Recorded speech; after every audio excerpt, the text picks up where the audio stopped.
Hello दोस्तों, ये कहानी केवल एक मनोरंजन मात्र है। इसका किसी भी जीवित या मृत व्यक्ति से किसी से भी कोई संबंध नहीं।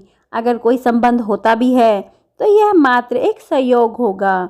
दोस्तों, मेरा नाम सुनीता है और मेरे माता पिता मजदूरी करते हैं, जिसका मतलब यह है कि मैंने एक बहुत ही गरीब परिवार में जन्म लिया। मैं देखने में सुंदर थी, इसीलिए मेरी शादी के लिए एक रिश्ता अपने आप ही आ गया। इसलिए मेरे घर वालों ने उस रिश्ते को चुन लिया, क्योंकि लड़के वालों को दहेज नहीं देना पड़ रहा था। इसलिए उन्होंने मेरी शादी मदन लाल से तय कर दी। मदन लाल को शादी में कोई दहेज नहीं चाहिए था, लेकिन उसे लड़की सुंदर चाहिए थी। वह खुद तो देखने में कोई खास नहीं था, लेकिन उसे लड़की बहुत ही सुंदर और गुणवान चाहिए थी। इसीलिए मेरे घर वालों ने भी सोचा कि दहेज नहीं देना पड़ेगा और लड़की भी विदा हो जाएगी, तो इसकी शादी मदन लाल से ही कर देते हैं। मेरी शादी हो गई और मैं अपने ससुराल आ गई। ससुराल में मेरी सास थी, जो कि वैसे तो गांव में रहती थी, लेकिन कभी कभार हमारे पास भी रहने आ जाती थी। और कुल मिलाकर मैं और मदन लाल ही थे। हम दोनों ही घर में रहते थे। मदन लाल की एक दुकान थी। वह जीवन जीने के लिए पर्याप्त धन अर्जित कर लेता था, इसलिए हमारा गुजर बसर अच्छे से हो जाता था।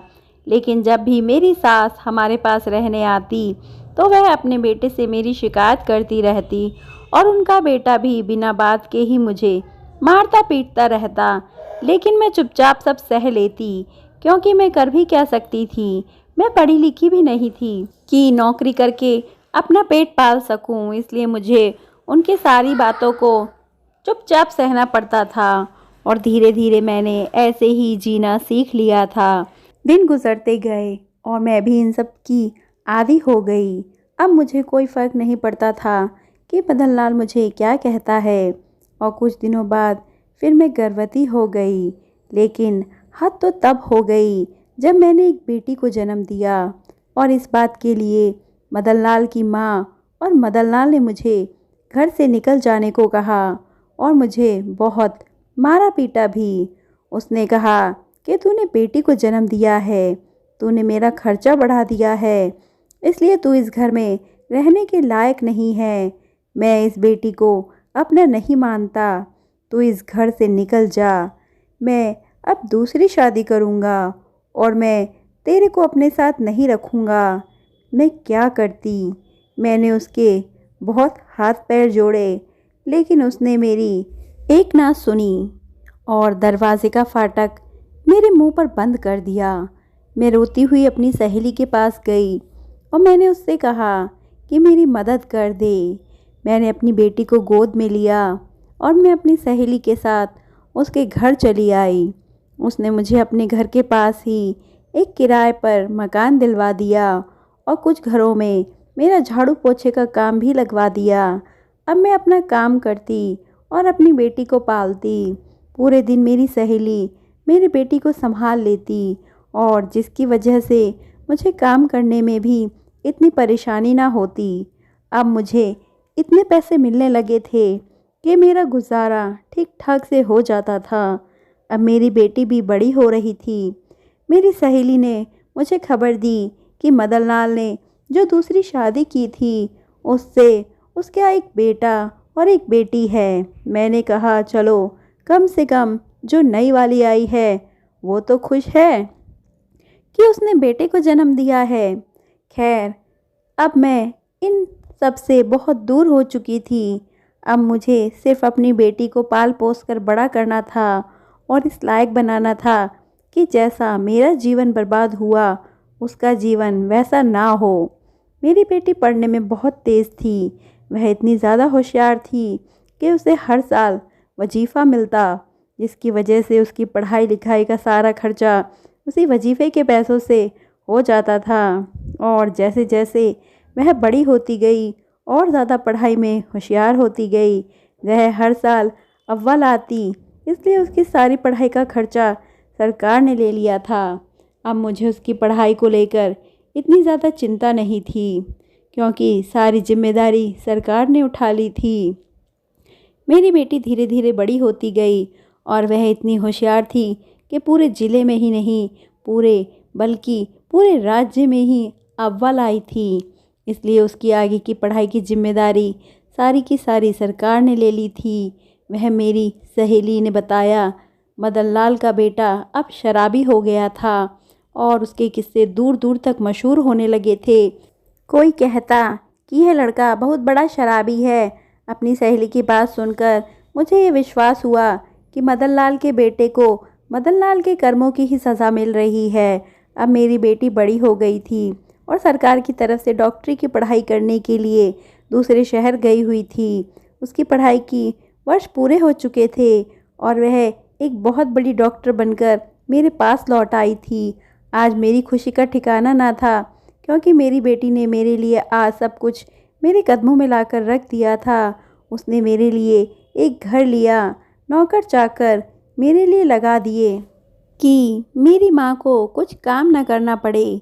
मेरी माँ ने बहुत मेहनत करके मुझे पाला पोसा है, इसलिए मैं अपनी माँ को अब और कोई काम करने देना नहीं चाहती। और माँ खबरदार, जो तुमने कोई भी काम किया, अगर तुमने कोई भी काम किया तो देखना अच्छी बात ना होगी।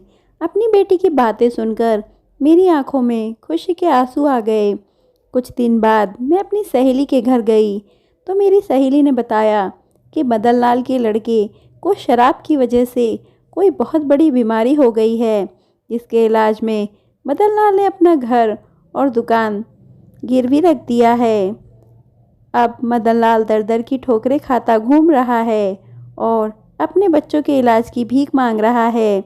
सुना है अब वह किसी नए डॉक्टर को दिखा रहा है और उम्मीद कम है कि उसका बेटा ठीक हो जाए।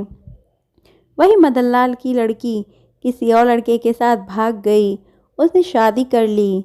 सुनीता को यह बात सुनकर बुरा तो लगा, लेकिन उसने कहा कि सब कर्मों का फल है। एक दिन सुनीता ने अपनी बेटी का मनपसंद गाजर का हलवा बनाया और सोचा, क्यों ना आज बेटी को हॉस्पिटल में जाकर दे दे। वह जल्दी जल्दी गरम गरम हलवा बनाकर अपनी बेटी के लिए ले गई और जाकर देखती है कि उसकी बेटी किसी मरीज के माता पिता से बात कर रही है कि आपका लड़का बहुत शराब पीने के कारण अपने फेफड़े तक खराब कर चुका है और अगर जल्दी इसका इलाज शुरू ना किया गया तो इसको बचाना मुश्किल है। पीछे से सुनीता सारी बात सुन रही थी। उसको यह सब सुनकर बहुत दुख हुआ और वह थोड़ा सा अंदर जाकर चुपचाप खड़ी हुई। तो उसकी बेटी ने कहा कि माँ आप, अरे अंदर आइए, बैठिए। उसने अपनी माँ को अपने पास बिठा दिया। सुनीता ने चौंक कर देखा तो वह आदमी जो अपने बेटे का इलाज कराने आया है वह और कोई नहीं है, वह तो वही मदन लाल था, उसका पति, जिसने उसे घर से ठोकर मार कर निकाल दिया था। और वही बच्ची जिसे उसने अपना मानने से भी इनकार कर दिया था, आज डॉक्टर के रूप में उसके आगे हाथ जोड़े खड़ा हुआ है, अपनी बेटे के ज़िंदगी की भीख मांग रहा है। सुनीता चुपचाप यह सब देख रही थी और उसकी आंखों में आंसू आ गए। सुनीता को देखकर मदन लाल ने पूछा कि क्या ये तुम्हारी बेटी है? तो सुनीता ने जवाब दिया कि हाँ, यह हमारी बेटी है, हमारी और आपकी बेटी, जिसे आपने अपना मानने से भी इनकार कर दिया था और मुझे मारकर घर से निकाल दिया था। मदन लाल सुनीता के पैरों पर गिर जाता है और रो रो कर माफ़ी मांगता है और अपने कर्मों के लिए बहुत पछताता है। मदन लाल कहता है कि मुझे माफ़ कर दो, काश मैंने उस समय तुम्हारे साथ ऐसा ना किया होता तो आज मेरे साथ भी ऐसा ना होता। मुझे माफ़ कर दो सुनीता, मुझे माफ़ कर दो। सुनीता की बेटी चुपचाप यह सब कुछ सुन रही होती है और वह अपने पिता से कहती है कि पिताजी, आपने ऐसा क्यों किया? क्या आप यह नहीं जानते कि लड़का या लड़की होना किसी भी औरत के हाथ में नहीं है? यह सब तो भगवान की मर्जी होती है। तो फिर आपने मेरी माँ के साथ ऐसा क्यों किया? मदन लाल ने अपनी बेटी से भी माफ़ी मांगी। बेटी ने कहा, पिताजी, भले ही माँ आपको माफ़ कर दे, लेकिन मैं आपको कभी माफ़ नहीं कर पाऊँगी। लेकिन हाँ, एक डॉक्टर होने के नाते मैं कभी अपने फ़र्ज़ से पीछे नहीं हटूँगी। मैं अपने भाई का इलाज ज़रूर करूँगी और उसे बिल्कुल ठीक कर दूँगी। आप निश्चिंत रहिए, लेकिन आप कभी हमसे कोई रिश्ता मत रखिए, क्योंकि मेरे लिए तो मेरे पिता और माँ दोनों, मेरी माँ सुनीता ही है। दोस्तों, कहानी अच्छी लगी हो तो प्लीज़ चैनल को सब्सक्राइब करें और वीडियो को लाइक करें। मिलते हैं अगली कहानी में। धन्यवाद।